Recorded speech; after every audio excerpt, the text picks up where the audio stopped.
Thank you, Mr. Speaker. Thank you to the gentleman from Georgia for his leadership on this critically important issue. You know, you might say what the House of Representatives does is tax and spend.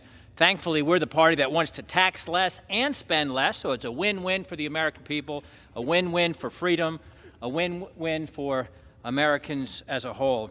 You know, it's appropriate on this day of all days, National Tax Day, to be discussing the state of our tax system. It's no secret to most Americans that the IRS does not serve their interests, and worse yet, frequently uses its power to target law-abiding American citizens and conservative groups. But the American people are tired, sick and tired of dealing with a broken, confusing, and even hostile tax system. In fact, my office regularly hears from constituents who simply want to get an answer from the IRS when they're trying to do their taxes, or want to know why they're forced to pay taxes for things such as just an inheritance from their loved ones.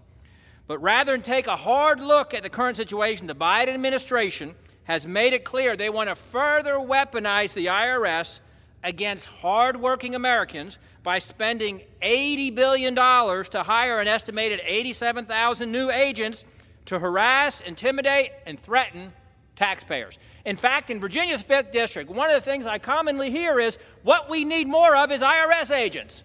Of course, I've never heard that in Virginia's 5th District. The American people deserve a better tax system that does not needlessly target them or even punish them for doing their best to work hard, to put food on the table, and comply with an ever more complicated tax code.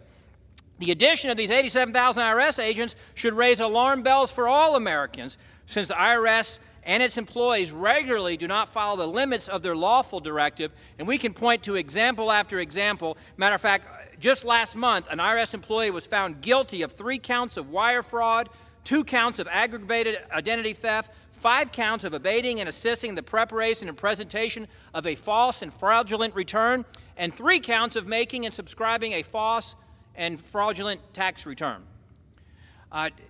Clearly, the American people do not need more powerful and more emboldened IRS.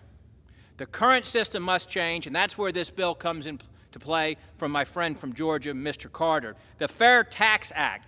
This tax system is easy to understand, and it will save billions in compliance for taxpayers and for the federal government. And it holds all Americans to the same standard, a 23% sales tax. In doing so, Americans will not be onerously taxed on what they earn. Instead, they pay a fair tax on what they consume, and it puts Americans in control of the taxes that they pay. It removes the discrimination that's in the tax system because everybody pays taxes based on what they consume. Organized crime pays taxes. Crime cartels pay taxes. The mafia pays taxes. Tax cheats are paying. Under-the-table earners are paying, and you get the idea. Today, the average American worker is forced to pay the federal government 33 cents of every dollar they earn, as opposed to what we're proposing today, which is the fair tax for 23 cents of every dollar they spend if they choose to spend it. And thanks to the prebate plan in this bill, taxpayers will be able to spend up to the poverty guideline and have that amount be exempt from the impact of the 23% tax. And implementing this national sales tax will double the amount of taxpayers in the system. Instead of having just about 150 million American taxpayers who currently are having to pay income taxes, this would bring about 300 million Americans as consumers into the tax revenue. Everyone would be participating based on what they consume. Wealthy people would pay more because they spend more. They make more expensive purchases. And not to mention 51 million annual foreign tourists and some 12 million illegal immigrants in our country, illegal aliens who reside here. The fair tax is a common sense reform that will unburden the American people and stimulate economic growth. Individuals will have more control over their finances and not be threatened with penalties or double taxation for investing and saving their own money.